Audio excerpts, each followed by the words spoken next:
Hello friends, क्या हाल चाल आप लोगों के? बढ़िया। चलो बढ़िया ही होने चाहिए। आओ जी, आज हम शुरू करने जा रहे हैं अपना 15th लेक्चर पर कैपिटल एडजस्टमेंट नंबर 30 कर रहे हैं। कमाल की बात है। एक और क्वेश्चन मैं आपको कराने जा रहा हूं, काफी बेहतरीन क्वेश्चन। सेम क्वेश्चन है, कुछ नया नहीं है इसके अंदर। और ठीक है सर, शुरू करते हैं बिना किसी बात के। आओ जी शुरू करते हैं। क्वेश्चन रीड करो। क्वेश्चन आपको बोर्ड पे दिखाई दे रहा है सबको। कौन कौन पार्टनर है? एबीसी पार्टनर है, लिखा हुआ है ABC are the partners, equal partners है। ठीक है जी।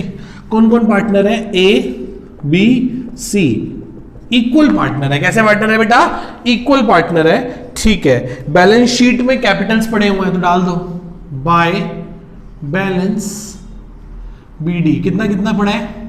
60,000 है, 40,000 है और 32,000 है। कितना बेटा? 32,000 है। फिर हमारे पास पड़ा है जनरल रिजर्व। क्या पड़ा है? बाय जनरल रिजर्व 30,000, तो 10,000 ओल्ड PSR में बढ़ जाएगा। 10,000 और 10,000 बाय P&L का प्रॉफिट पड़ा है। P&L का क्या पड़ा है बेटा? प्रॉफिट पड़ा है। कितना पड़ा है? 6,000। तो कितना हो गया? 2,000 2,000 2,000 2,000 2,000 और 2,000 बांट दिया। ठीक है जी। कुछ और तो है नहीं? नहीं सर, कुछ भी नहीं है। आगे बढ़ो। क्वेश्चन क्या कहता है? कहता है बी रिटायर हो गया। बी क्या हो गया? यदि बी रिटायर हो गया तो 1/3 शेयर ऑफ द फर्म छोड़ गया। ए और सी न्यू पार्टनर बचे 1:1 के। यही क्या है? New PSR। और यही क्या है बेटा? Gaining ratio. यही न्यू PSR और यही क्या है मेरे बेटा जी? Gaining ratio. आगे चलते हैं बेटा। यहां तक किसी को कोई डाउट? नहीं सर, यहां तक कोई डाउट नहीं। गुडविल ऑफ द फर्म दे रखी है तो A debit, C debit to B is capital. 57,600 goodwill है पूरी फर्म की, तो इसमें से B का शेयर कितना हो जाएगा? कर लो, बहुत आसान है। 57,600 डिवाइडेड बाय 3 तो 19,200 रुपए। कौन सी रेशियो में? गेनिंग रेशियो में, जो कि 1:1 है। तो 9600 और 9600। ठीक है जी। ये एंट्री समझ आती है? पक्का? यहां तक तो बिल्कुल सेम काम चल रहा है पहले जैसा, कोई डाउट नहीं आना चाहिए किसी को भी। ठीक है जी। तो क्या लिखेंगे? टू बीज कैपिटल। 9600 इसके काट लो, 9600 इसके काट लो, बाय एज कैपिटल और by C capital dash dash dash dash 9600 और 9600। 9600 और 9600 रुपए। कोई डाउट बेटा यहां तक किसी को? यहां तक मेरे किसी भी बच्चे को कोई भी डाउट है? यहां तक मेरे किसी भी बच्चे को कोई भी डाउट है? पक्का? चले? ठीक है जी। आगे चलते हैं, आगे बढ़ते हैं। वो कहता है the provision for doubtful debt is to be maintain 10% on debtors. Debtors पे कितना प्रोविजन बनाना है? 10% का। ठीक है, तो बना देते हैं। बहुत अच्छा पॉइंट है। यदि डेटर 50,000 के हैं, डेटर कितने के हैं बेटा? देखना एक बार। सॉरी, 45,000 के डेटर्स है बैलेंस शीट में, ध्यान से देखो। तो 45,000 का 10% 4,500 होता है। 45,000 का 10% 4,500 होता है। पर हमारे पास ऑलरेडी प्रोविजन 5,000 का पड़ा है, तो हमें तो फायदा हो गया ना। हम क्या लिखेंगे? By provision for doubtful date. 5,000 बना पड़ा है और हमें सिर्फ 4500 चाहिए, तो 500 रुपए का तो हमें प्रॉफिट हो जाएगा ना बेटा। 500 रुपए का हमें क्या हो जाएगा? प्रॉफिट हो जाएगा। और नई बैलेंस शीट में क्या लिखेंगे? डेटर्स 45,000 माइनस प्रोविजन 4,500, तो कितना हो गया? 40,500। कितना हो गया मेरे बच्चों? 40,500 रुपए। कितना हो गया मेरे बच्चों? 40,500। समझ आया? 45,000 के डेटर्स थे, 10% प्रोविजन बनाना है 4,500 का। ऑलरेडी 5,000 का था, तो 500 रुपए एक्सेस प्रोविजन बना हुआ था। प्रोविजन को हटाया, खर्चा कम हो गया, प्रॉफिट बढ़ गया, क्रेडिट कर दिया। क्या आप मेरी बात को समझ पा रहे हो? क्या आप मेरी बात को समझ पा रहे हो बेटा? पक्का? हाँ सर, हाँ समझ पा रहे हैं। वो कहता है land building is to be increase to बढ़कर 1,32,000 की होगी। पहले कितने की? 20 की। सर फायदा हो गया बाय लैंड एंड बिल्डिंग। 12,000 का फायदा हो गया लैंड एंड बिल्डिंग। अब 1,32,000 रुपए की हो गई, 1,32,000 रुपए की हो गई। कोई डाउट यहां तक? आगे बढ़ते हैं। Furniture had to be reduce by 8,000, furniture को 8,000 से कम कर दो, तो 2 फर्नीचर नुकसान हो गया 8,000 का। नई बैलेंस शीट में फर्नीचर कितने का दिखाई देगा? फर्नीचर दिखाई देगा 20,000 का। पहले कितने का था? देखो ध्यान से, ध्यान से देखो बेटा, बैलेंस शीट में पहले कितने का था? सर पहले 28 का था, वो कम होकर 20 का, 8,000 से कम हो गया, 8,000 से कम हो गया, तो नुकसान हो गया, रिवैल्यूएशन डेबिट हो गया और वैल्यू कम कर दी। आगे last point, rent outstanding not provided for yet was 1500, 1500 रुपए का आउटस्टैंडिंग रेंट है जो कि अभी तक के बुक्स में रिकॉर्ड नहीं किया था। तो 2 आउटस्टैंडिंग रेंट कितना? 1500। और नई बैलेंस शीट में किस नाम से आ जाएगा? आउटस्टैंडिंग रेंट के नाम से 1500 रुपए।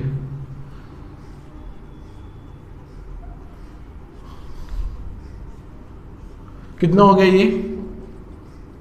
12,500, 12,500 to profit transfer to partners capital account ABC 8, 9, 3,000 का प्रॉफिट आ गया, तो 1,000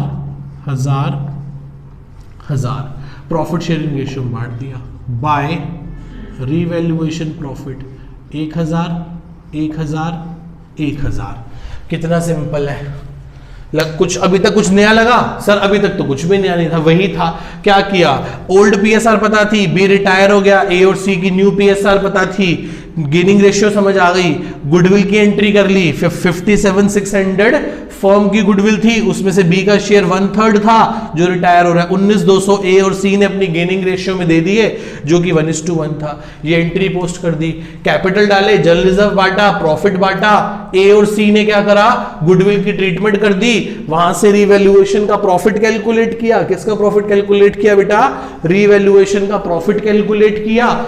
किसका प्रॉफिट कैलकुलेट किया? रिवैल्यूएशन का, और सारा काम कर लिया अभी तक।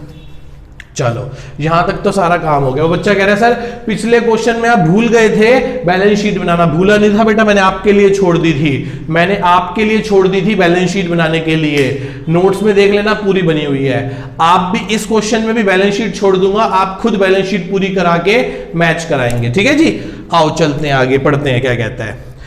मार्क करो, वेरी वेरी इंपॉर्टेंट, इस बात को वेरी वेरी इंपॉर्टेंट मार्क करो। क्या लिखा हुआ है? लिखा हुआ है the remaining partner decide to bring to bring a sufficient amount to pay a B. कह रहा रिमेनिंग पार्टनर ए और सी इतना पैसा ले आएंगे कि बी को चुकाया जा सके, and to maintain a bank balance of ₹24,800 रुपए। और क्या मेंटेन किया जा सके? बैंक बैलेंस मेंटेन किया जा सके, बैंक बैलेंस मेंटेन किया जा सके। मैंने कहा ठीक है, सबसे पहले इस बात का पता लगाते हैं, amount payable to B. B को कितने पैसे देने हैं? इज रुपीज, हिसाब लगाओ कितने देने हैं। 40 और 10 50 और 40,000, 10,000, 50,000, 52,000, 52,000 प्लस 9600 प्लस 9600 प्लस 1000। इसको देने हैं 72,200। कितने देने हैं? 72,200। फिर क्या बना लें? एक रफ बैंक अकाउंट। क्या बना लें? रफ। ओपनिंग बैलेंस कितना पड़ा है बेटा? बताना एक बार, बैंक में कितने पैसे पड़े हैं? बैलेंस शीट में देखो पुराने बैंक में कितने पैसे पड़े हैं। सर पुराने बैंक में 20,000 पड़े हैं, और बाय बैलेंस सीडी क्लोजिंग में कितने होने चाहिए? 24,800। कितने होने चाहिए? 24,800। कितने होने चाहिए? 24,800 बाय क्या? बी जो रिटायर हो रहा है उसको कितने पैसे देने हैं? 72,200, 72,200 रुपए देने हैं बेटा। ध्यान से समझना, ध्यान से समझना, देखो ध्यान से समझो। पूरा बैलेंस शीट में देखो बैंक में कितने पैसे पड़े हैं? 20,000 पड़े हैं। 20,000 बोलो, 20,000 है, 20,000 है, 24,800 होने चाहिए और 72,200 देने भी हैं। इससे पता चल जाएगा कि अमाउंट रिक्वायर्ड कितना है। अमाउंट रिक्वायर्ड कितना है? 72,200 प्लस 24,800 माइनस 20,000, ये हो गया 77,000। कितना आ गया बेटा? 77,000। कितना आ गया बोलो बेटा? 77,000 रुपीज आ गए। कितने आ गए? 77,000 77,000 रुपीज। इट मींस ये 77,000 कौन ला के देगा? ए प्लस सी ला के देगा। ए और सी 77,000 रुपीज ला के देंगे in such a manner that their capital would be adjusted in their new profit sharing ratio. मैं उम्मीद करता हूं कि ये बात तो आपको पता ही है बेटा, इसमें कोई डाउट नहीं है, तो मैं इस बात को रब कर देता हूं। ठीक है, ये वाली बात तो हमें पता ही थी। ठीक है, इस बात को मैं रब कर देता हूं और ये बना लेता हूं। अब लिखता हूं यहां पे, क्या लिखो? Total capital of new firm क्या है बताओ? एज कैपिटल प्लस सीज कैपिटल प्लस अमाउंट रिक्वायर्ड। निकालो जी, ए का कैपिटल बताओ कितना है? ए का कैपिटल बताओ कितना है? सर ए का कैपिटल है 60, 10, 70, 72, 73, ये हो गया 63,400, माइनस कर दिया ना 9,600। ऐसे ही सी का निकाल लो, 32 प्लस 10 42, 44, 45, ये हो गया 35,400 प्लस कितने पैसों की रिक्वायरमेंट है? 77 की, प्लस कितनों की रिक्वायरमेंट है? 77,000 की रिक्वायरमेंट है। कितनों की रिक्वायरमेंट है? 77 की रिक्वायरमेंट है। ठीक है जी, प्लस 77,000, ये हो गया 1,75,800। 1,75,800। मैं दोबारा से बोलता हूं, total capital of new firm क्या है? Total capital of new firm क्या है? Total capital of new firm है ए का कैपिटल प्लस सी का कैपिटल प्लस जितने पैसों की जरूरत है। कितने पैसों की जरूरत है? ये हमने यहां से निकाल लिया था, ये देखो। ठीक है, ए का कैसे निकाला? This plus this plus this plus this minus this. ऐसे सी का कैसे निकाला? This plus this plus this plus this minus this, तो निकाल लिया। ठीक है जी, जो पैसे बी को दिए वो बी को दे दो। टू बैंक 72,200 खत्म जी। इतनी बात सबको समझ में आती है?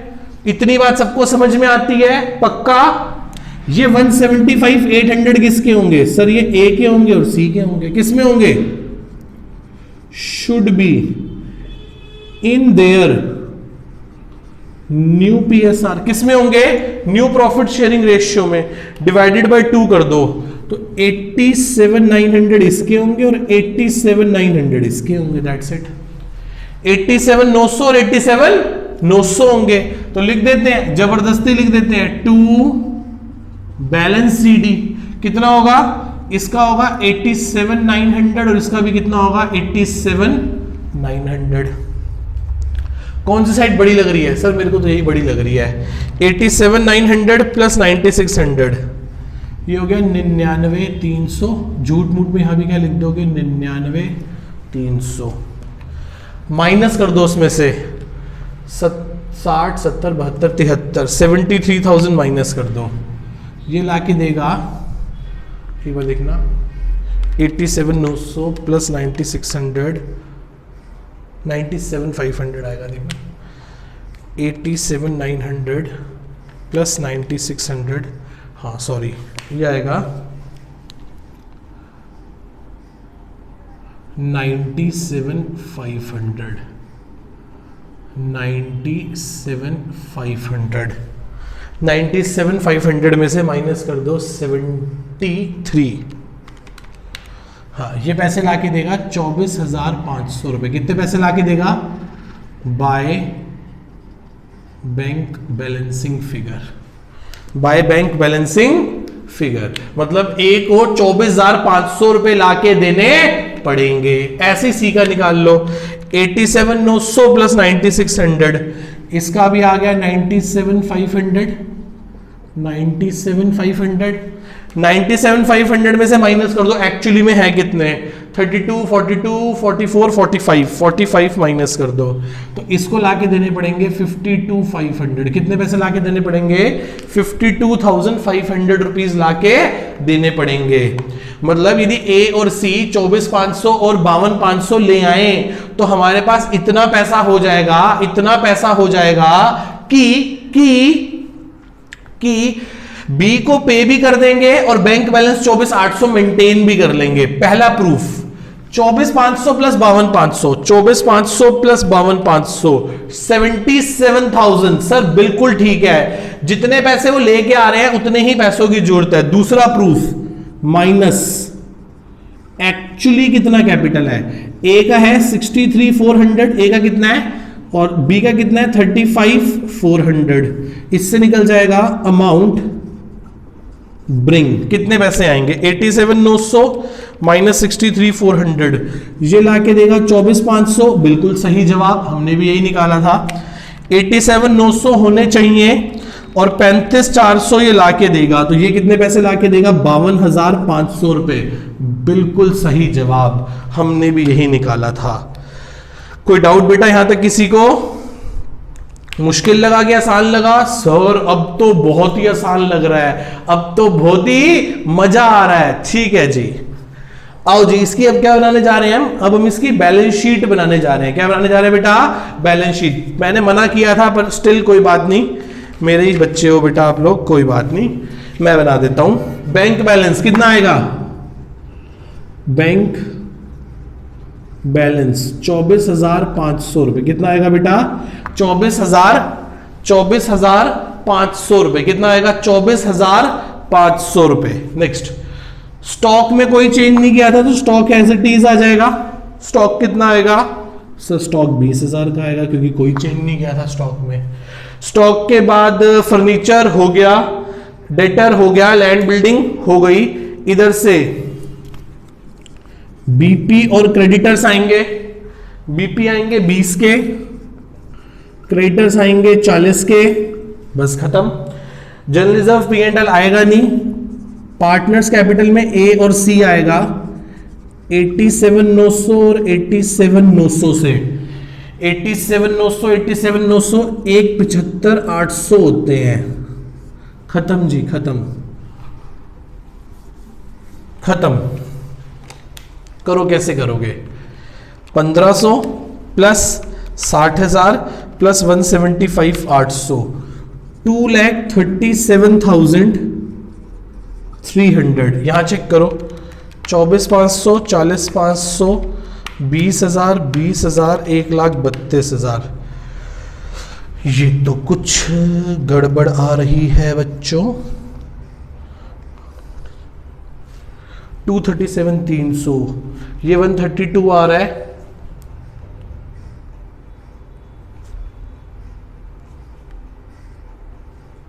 अच्छा, बैंक बैलेंस 24,800 है, 24,800 है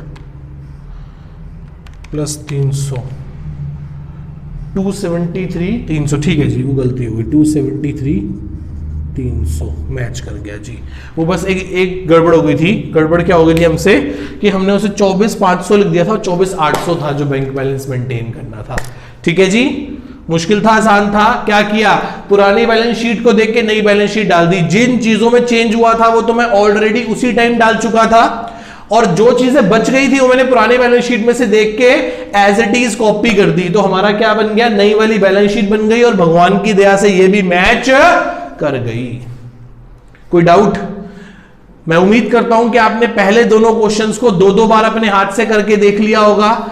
इस क्वेश्चन को और अपने हाथ से करके देख लेना बेटा 2 बार। ये टॉपिक जो कि बहुत मुश्किल कहलाता है दुनिया के लिए, पर आपके लिए टॉपिक बहुत इजी हो जाएगा बेटा। ठीक है, बहुत आसान है, बहुत बढ़िया है। यहां पे हमारा रिटायरमेंट चैप्टर क्या हो गया, 15 लेक्चर लगा के खत्म हो गया। इसमें एक टॉपिक और बचा है बेटा, उसका नाम है जब कोई पार्टनर रिटायर होता है उसको पैसे जब हम नहीं पे करते तो लोन में डाल देते हैं, और लोन की क्या बना देते हैं? इंस्टॉलमेंट्स। क्या बना देते हैं? इंस्टॉलमेंट्स। उस टॉपिक को हम यहां ना करके डेथ में कर लेंगे, क्योंकि डेथ ना छोटा सा चैप्टर है। डेथ में लगभग 6 क्लास लगेंगे, हमें 6 से 7 क्लास लगेंगी, तो उसको 10 क्लास का बना लेंगे। वो 3-4 क्लास जो यहां लगनी चाहिए वो वहां लगा लेंगे। रिटायरमेंट और डेथ में दोनों में सेम ही कॉन्सेप्ट रहता है, इसलिए मैंने इस चीज को लोन को यहां ना करा के वहां करवा दिया जाएगा। ठीक है, कोई कंफ्यूजन तो नहीं? ठीक है जी, 15 लेक्चर लगे और ये चैप्टर हमने क्या कर लिया बेटा, पूरे का पूरा कंप्लीट कर लिया। कोई डाउट तो नहीं मेरे बच्चे को? पक्का? ठीक है जी, tata bye bye, see you, love you all.